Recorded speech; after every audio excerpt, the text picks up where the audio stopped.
Welcome back. Today I'm going to show you how to make real homemade Danish dough. Danish dough is used for making different assorted breakfast pastries. First thing I'm going to do is tell you a little about the ingredients that I have. This is an enriched dough and it's going to be laminated, so it will have that butter block lock in. But first we need to make the dough.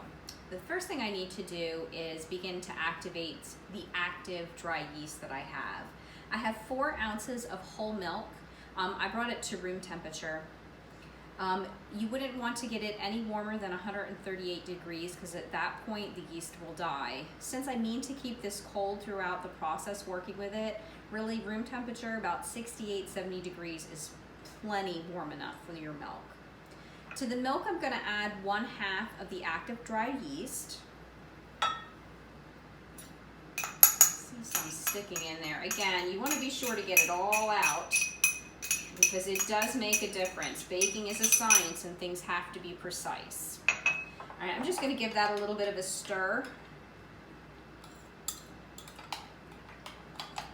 just to get it going. And while that sits for a few minutes to activate, I'm going to add my dry ingredients together. Now I have 2 bowls here of flour. I have 2 different types of flour. I have all-purpose and bread flour. Combined, I have 20 ounces. That's 1 pound and 4 ounces of the 2 flours combined. I prefer to start with about 12 ounces of flour. So what I did was I put 6 ounces in each of the bread and the all-purpose flour into the larger bowl for working. Later on, I'm going to knead the dough and I'm going to work in the remainder of the flours. So to this, I'm going to add 4 ounces of granulated sugar. This pastry is a little on the sweeter side. Unlike puff pastry, where it's extremely versatile and it's used for both sweet and savory items and has very little sugar added, Danish dough itself is really just intended for breakfast treats, for pastries. So it has quite a bit of sugar in it. So that's 4 ounces of granulated sugar.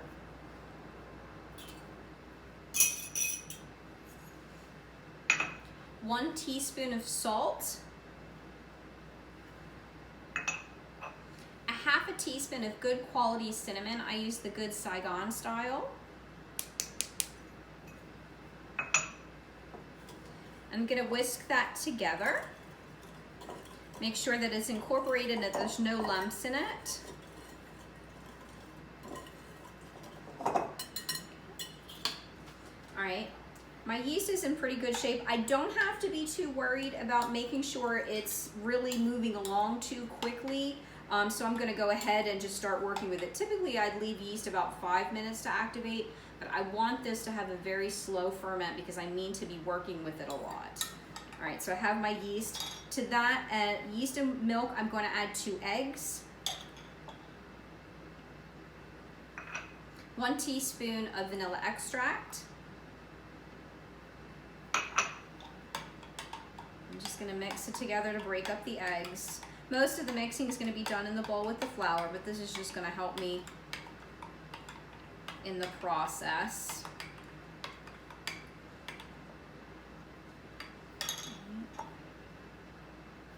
I'm going to now add this to the big mixing bowl with the 12 ounces of combined flours. And again, scraping every little bit out because it makes a difference, making sure you get all that yeast in there. And then finally, I have 1 1/2 ounces of unsalted melted butter.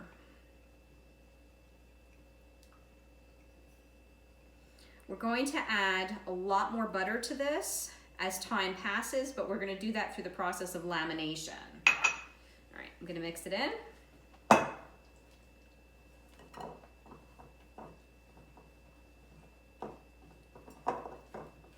You could do this with your hands, but at this stage I would highly not recommend that, just simply because you're going to get it stuck around all of your fingers and it's going to get messy. So just use a wooden spoon or a rubber scraper will be just ideal for this. You're just going to work it together until you bring it together. We are going to knead it and knead the remainder of flours in.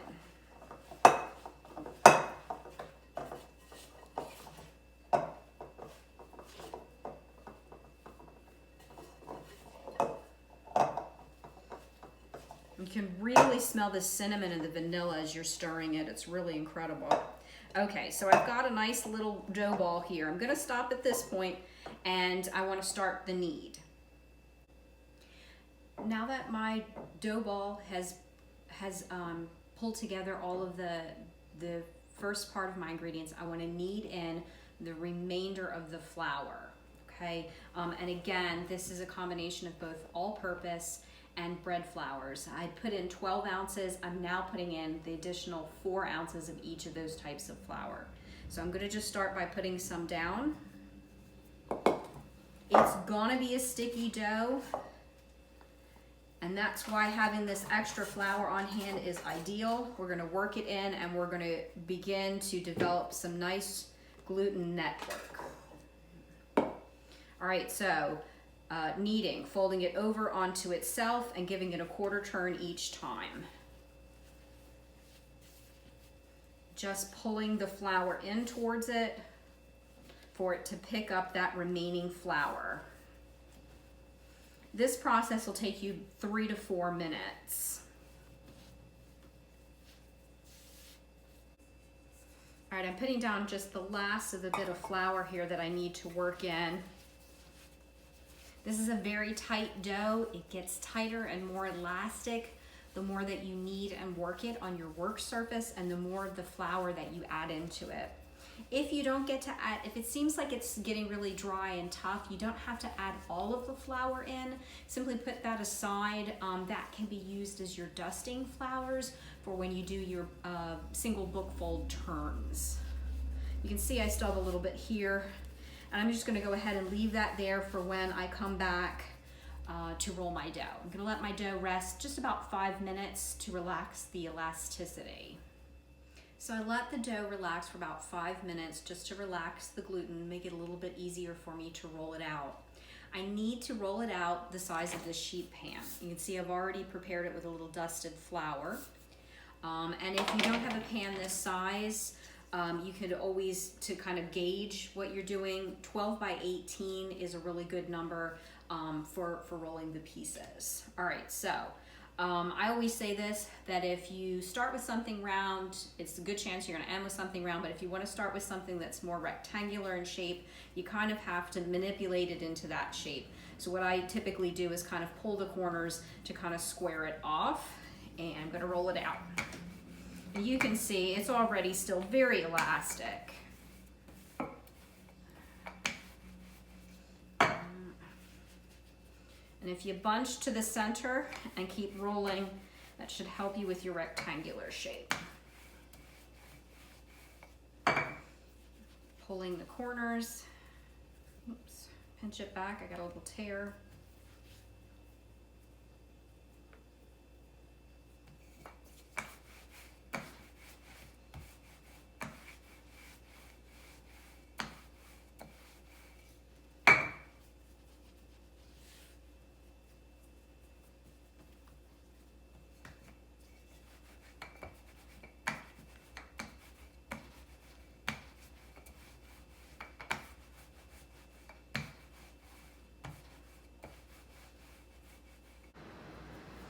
All right, you can see it's taken me a little bit of maneuvering to get the size.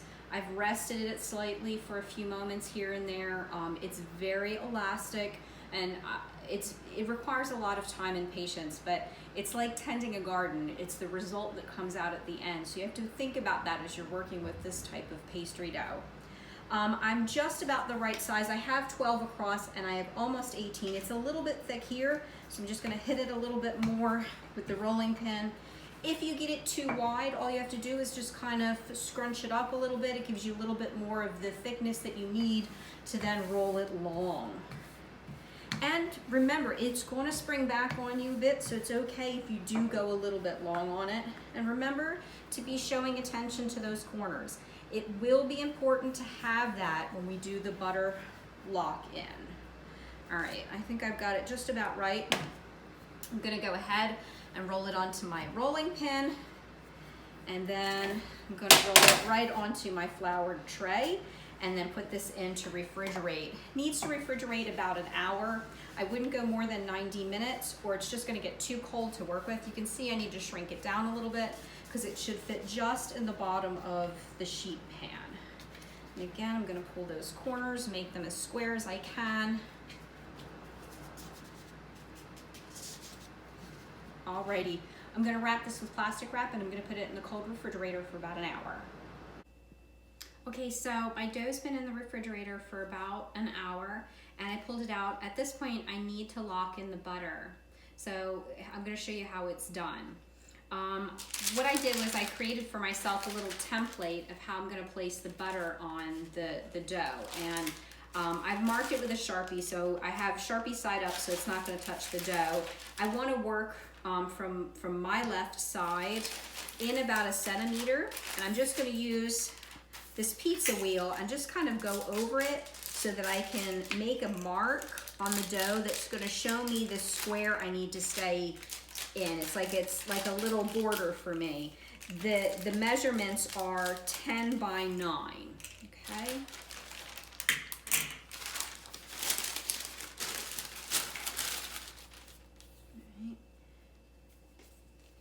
So I have 1 full pound of unsalted butter here. This is just the generic brand. I would say that if you really are really into this, you might want to go for Plugra or Kelly Gold's really quality butter. But just for practicing purposes, I find that the generic works just fine. Plus, we really taste most of the fillings in Danish when we eat them in any case.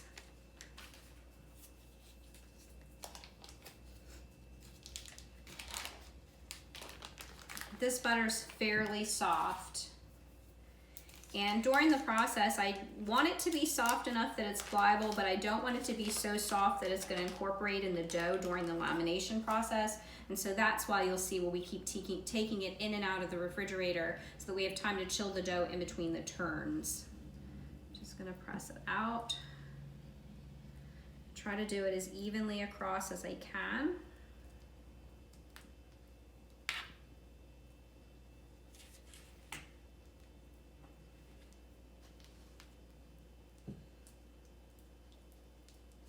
This is the easy part. This is the part we call lock-in. It's where we spread the butter on to be laminated and we fold over the dough to pinch it together.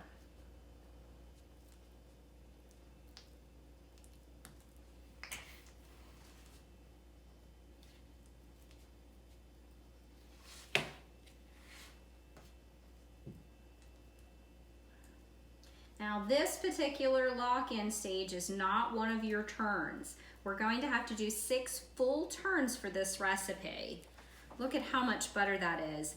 There is, by proportion, 50% of butter in this recipe as proportionate to the dry ingredients. So as much dry ingredients as you have just as much butter.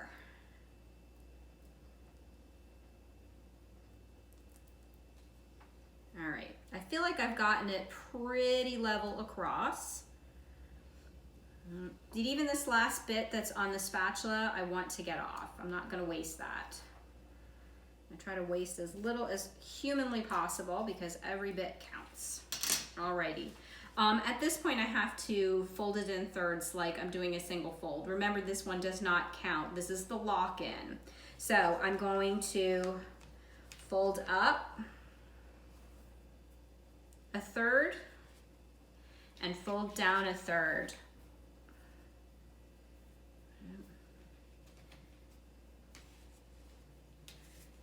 Let me give it a turn so that I can work with it a little bit easier. And I'm actually just gonna pinch the edges a little bit together. Don't pinch it so much that you're gonna see a whole lot of finger marks, but just enough that you're trying to give it a little bit of a seal, because I can assure you that butter is gonna wanna squirt out on you as you begin to roll and manipulate your dough.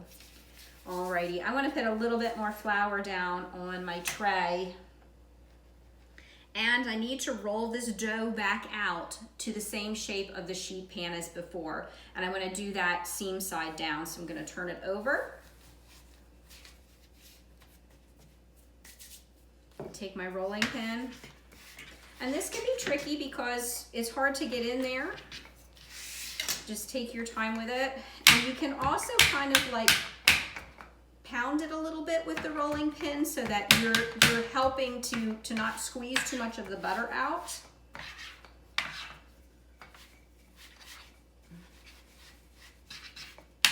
Be patient with it. Again, it's elastic and it's going to take time to do this.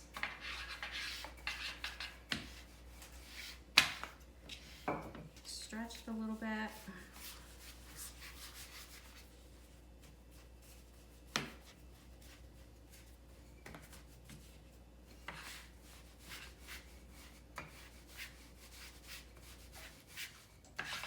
I'm going to give it a rest for just a moment to relax the gluten so that I can get it the full length of the pan. Okay, I managed to get it to fit the entire half sheet pan, and I've got a lot of flour in there. Don't be concerned about the flour. I had some excess from when I mixed the dough, so I'm using that as part of my roll-in. I'm going to cover it with plastic wrap, and I'm going to refrigerate this for at least 30 minutes before I give it its very first turn. All right, it's been about a half an hour and the dough has chilled enough and the butter has chilled enough for me to go ahead and do my first turn. So I'm gonna put a little bit of flour down. I don't need too much at this point. And I'm gonna turn it out onto the work area. I'm gonna put a little bit more flour down on my pan to get it ready to go back in. Remember, this is my first turn. I've got quite a bit of flour in here, so I'm gonna get a little bit of it off.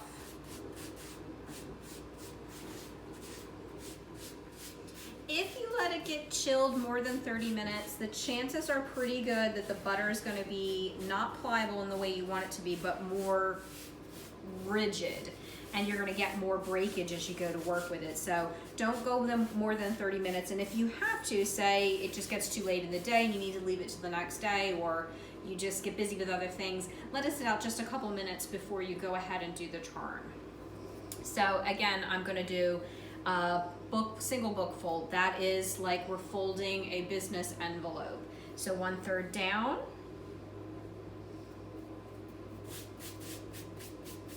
Get a little bit of that excess flour off, and 1/3 up till it meets. All right, and then I need to now roll it out to fit the length of the sheet pan again. I'm going to turn it seam side down.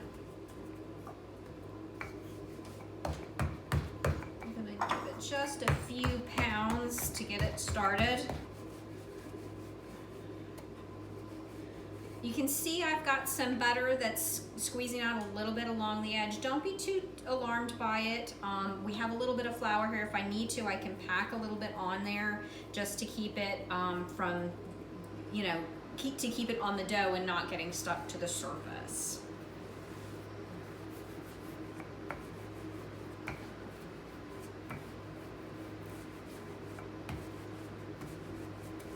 It is a little bit easier to work with it this time because, again, it has not only chilled for 30 minutes, it's rested for 30 minutes. And in the resting process, you find that the gluten starts to relax, which is what we need. I'm keeping those square corners as best I can.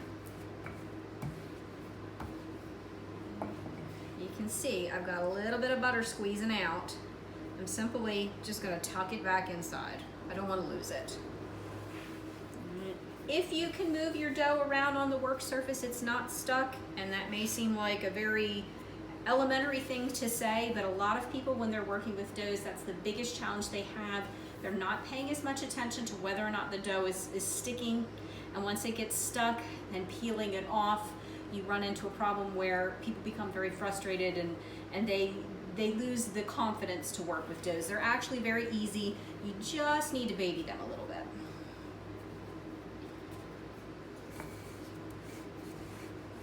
I think I pretty much have the width I need. I just need to go a little bit longer for the length. Remember, those dimensions are 12 by 18. I'm simply using the dimensions of a half sheet pan, which works very well. And you can see I've got it here. I'm going to simply transfer it to the flour lined pan. Okay. Making sure we've got nice square corners. Alrighty. That was our first turn. Remember the first part that we did before I chilled it was the lock-in. Lock-in is never included in the amount of turns. This dough needs 6 full single fold turns to be complete. Remember, we want that lamination, many layers, so that the butter is providing those gaps in there so that it'll be the nice flaky Danish pastry that we're accustomed to. So that we don't forget, the best practice is the most simple and elementary practice. I did 1 turn, so I'm simply going to make a little divot with my finger, just poke a little hole there. This is going to tell me so far I've done 1 turn, and every time I turn it subsequently, I'll add another one until I've done, until I've finished it. And that's really good, particularly if you're working with somebody else that's your partner. You can say to them, oh, could you go turn the dough? They'll be able to see how many are remaining. So I have 5 full turns remaining, and I'm going to do that over the next couple of hours. Then I'm going to cover and tightly and refrigerate this overnight, and then tomorrow I'll get it back out and I'll show you how we're going to make it up in Danish dough part 2.